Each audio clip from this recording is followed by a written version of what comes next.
let's talk about the fights. Let's Let's get do into the first fight I want to get into of our three that I feel like worth covering is Jessica Andrade versus Mackenzie Dern.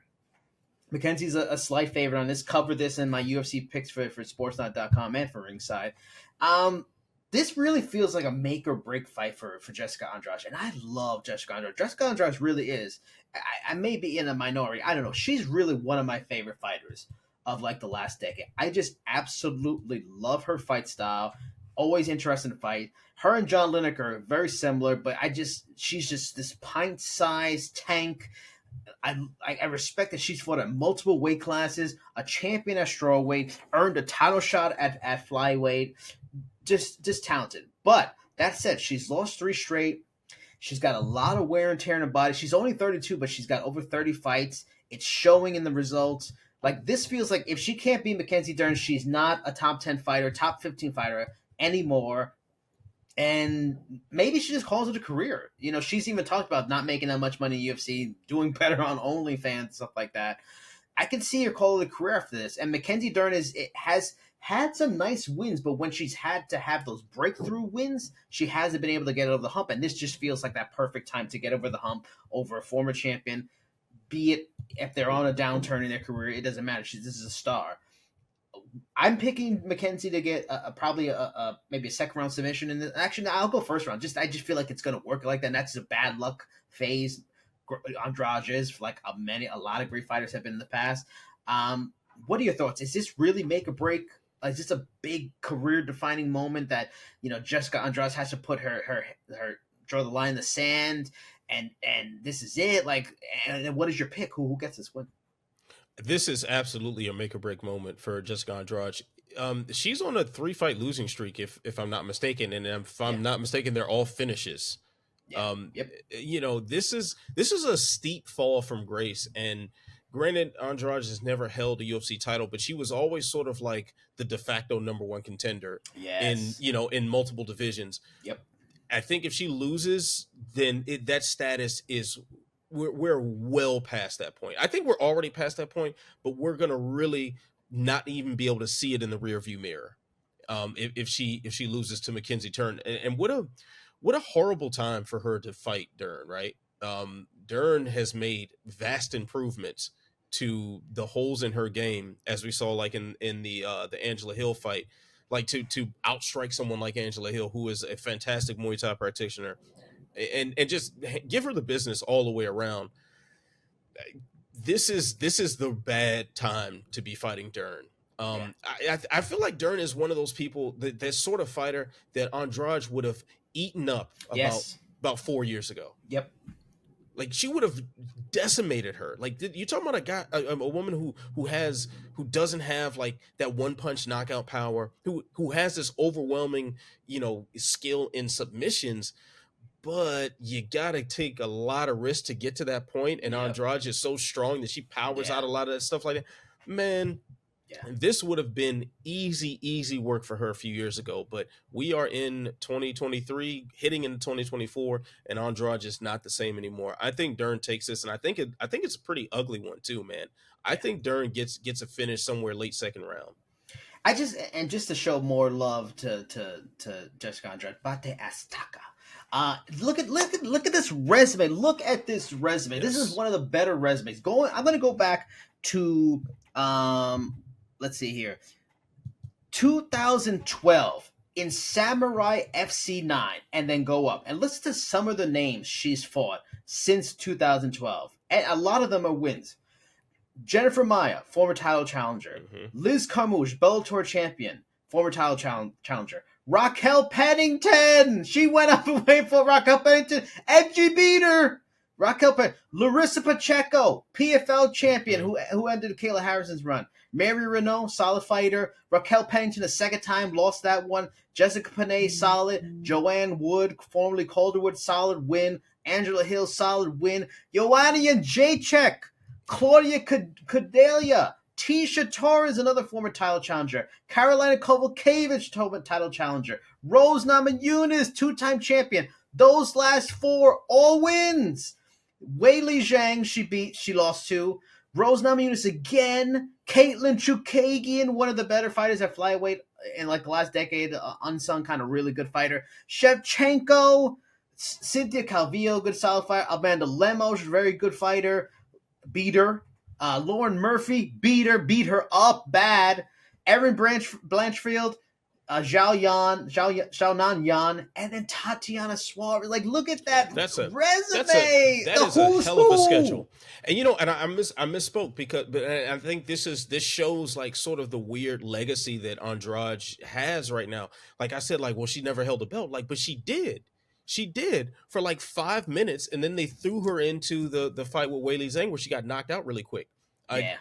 We're talking about someone who, if they existed just slightly out of this era, or if women's MMA was to the point that it's now, like several years before, if we push that timeline a little bit around, like, she probably lords over a lot of stuff, right? If she was in the Ronda Rousey era, she owns it. Yeah. And she was there, but she was still kind of finding her way and was still sort of, they didn't have the strawweight division at the time that she came over to the UFC, and it was like it just wasn't right for her. It was just weird. It was just really weird. And she's sort of a victim of just time not lining up to when she was at her best.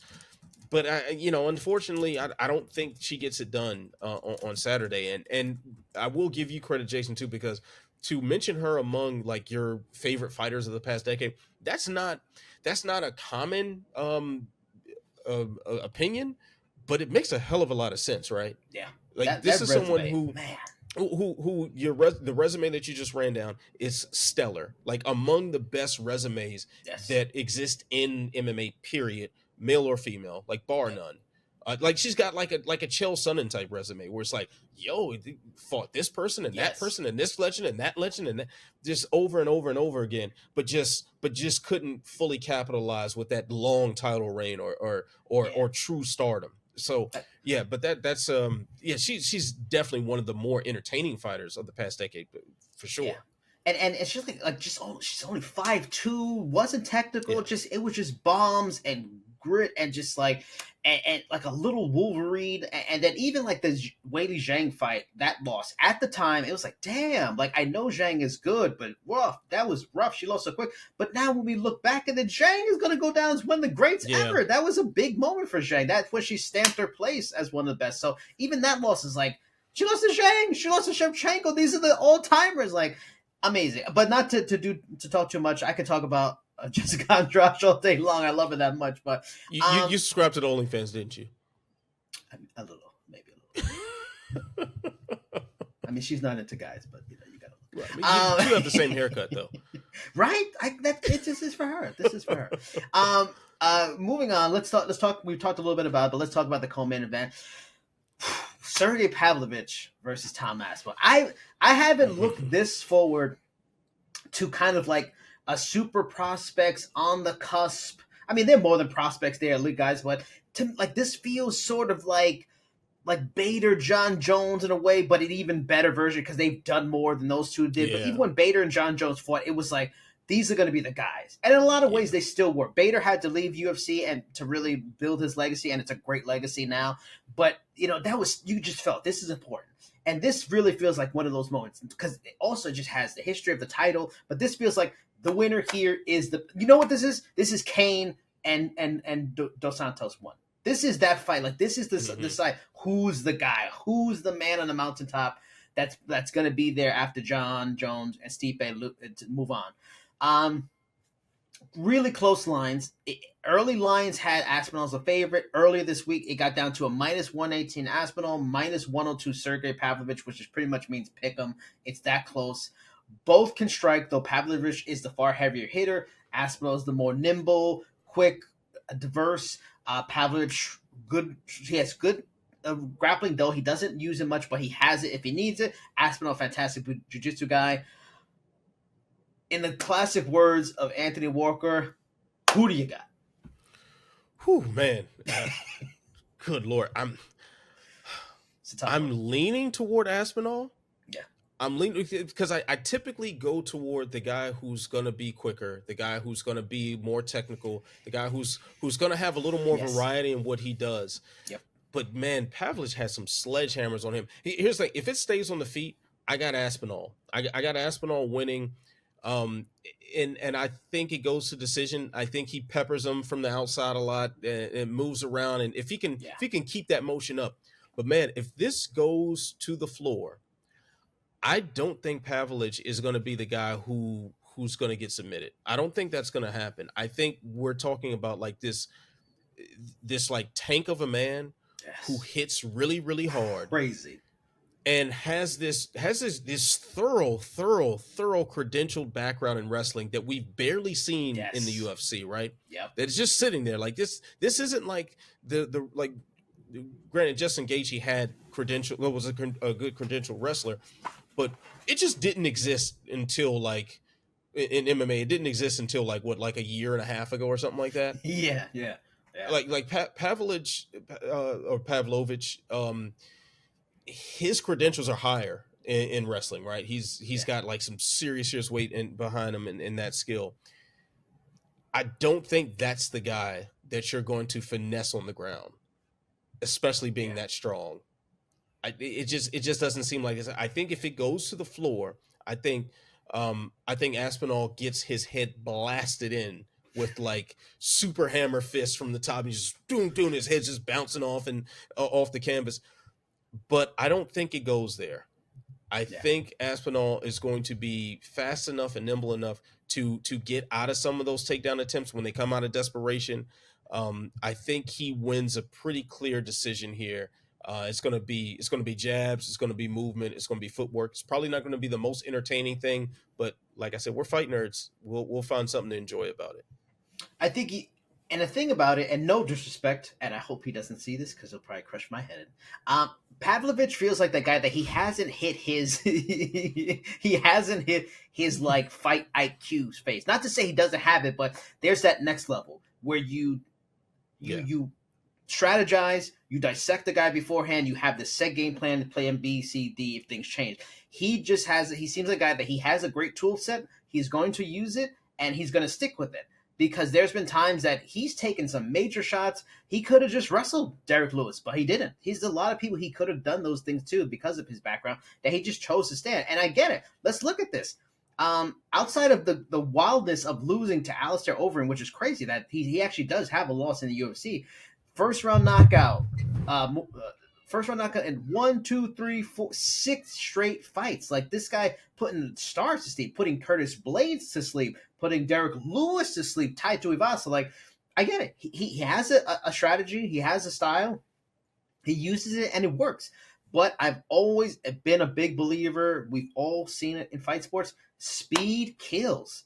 And when you're at this weight with this level of technique, Tom has that. He has the speed advantage. He's faster. And my pick, I don't think it's going to go decision. I think he's actually going to stop Sergey. I just feel it's going to be one of those things, those classic, going to play low, going to box a little bit, and he's going to wait for that moment to bring the kick up, and he's going to get him. He's going to clip him. He's going to fall. And Tom Aspinall, who's also a fantastic finisher in his own right, will get the finish, be it submission, be it TKO. I think he'll get a TKO. I just think when it comes to speed, and unlike Frank Mir, we talked about this, he feels like Frank Mir. He sort of almost looks like Frank Mir in ways. He has big power that Frank Mir unfortunately didn't have. And he has that. If he clips you because he's nimble, he can move around, he's done. He's going to finish. He's going to put you away. He's that kind of fighter. So, yeah, I'm going with Aspinall as well. But if I'm wrong and he caves in Aspinall's head, I would not be surprised whatsoever. He's that fantastic fighter.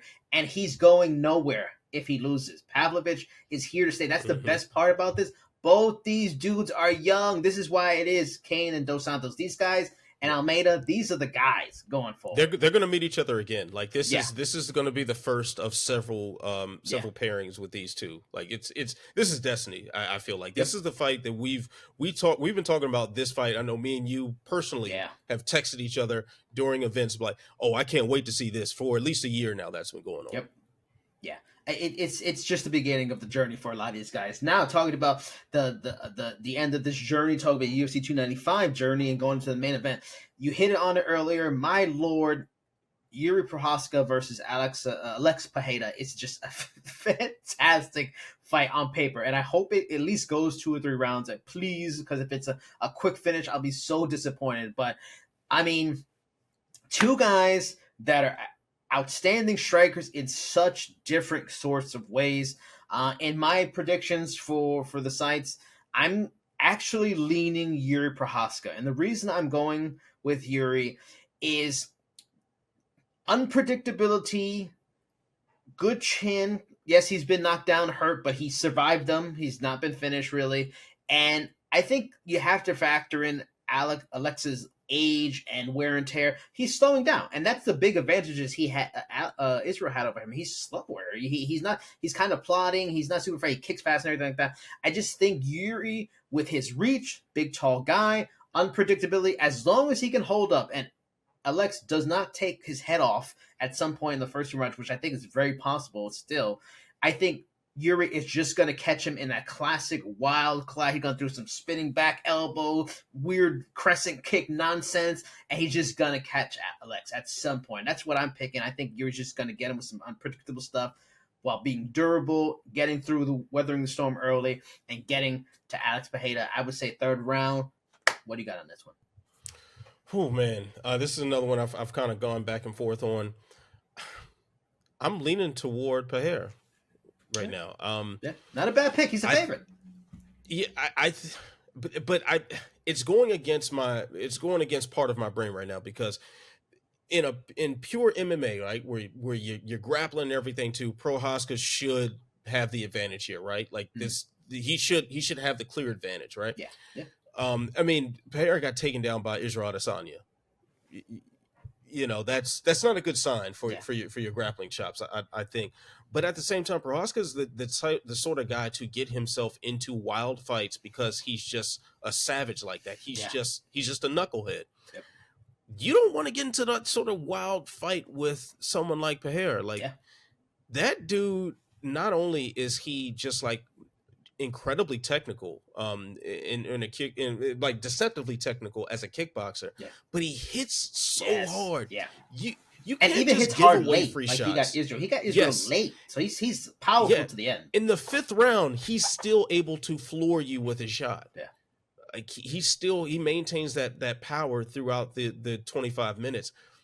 That's not a good person to fight that wild brawl style with. We'd have to see like a totally different version of Prohaska where he has got this super dialed in game plan that neglects everything about the fans cheering, that neglects everything about whatever his personal martial arts code is and how he wants to go out on the shield and all that. He's gonna have to ignore all of that, and he's gonna have to get like the most non-sexy, just beaten potatoes win. And I don't think he's that sort of guy. I think he's the guy who's going to have one hand really, really low like he does. He likes to stand in that sort of like Shaw Brothers Kung Fu movie stance and get his head blasted in with the hopes that he blasts his head back. I'm not trying to play that game with Petr. Now, the downside on Petr is that this will be his 4th fight in like a year. And one of those fights, he's a little fatigued. He's fought a lot. He got knocked out pretty hard in the not too distant past. So, at what point does his body just say, "Okay, bruh, like you've been running us into the ground this year. It's time to settle down." We've seen that happen. Well, like I remember Donald Cerrone ran into that brick wall a couple times where he would fight way too much, and then that last fight of the year, he's just a shell of himself. Yeah. Unless we see that, I think Petr should capitalize on everything that Prohaska leaves open for him. I got Petr winning this by like 3rd round KO. And I'll just throw this in here. Just Alexis had 40 kickboxing fights, now 10 in MMA. He's also 36 years old, just turned 36. That's the big things with me. The weird. I just feel like he's slowed down enough that someone like Prohaska is young enough to get to him. But boy, if I'm wrong, just got I'm inducted not into the got inducted into the Glory Hall of Fame, Glory Kickboxing Hall of Fame, like a few days ago or last weekend or something like that. So yeah, we're talking about a very, very, very, very serious kickboxer who has ungodly power. Yep. Don't give free shots to that man, please. Please, you. Agree. Well, that's all of our thoughts and predictions on UFC 290, 295. Please let us know what you think. Like, share, subscribe, comment. Tell us everything you know. Let us know what your picks are for the big fight card on Saturday. As always, I am Jason Burgos. He is Anthony Walker. Until next time, everybody. Bye-bye.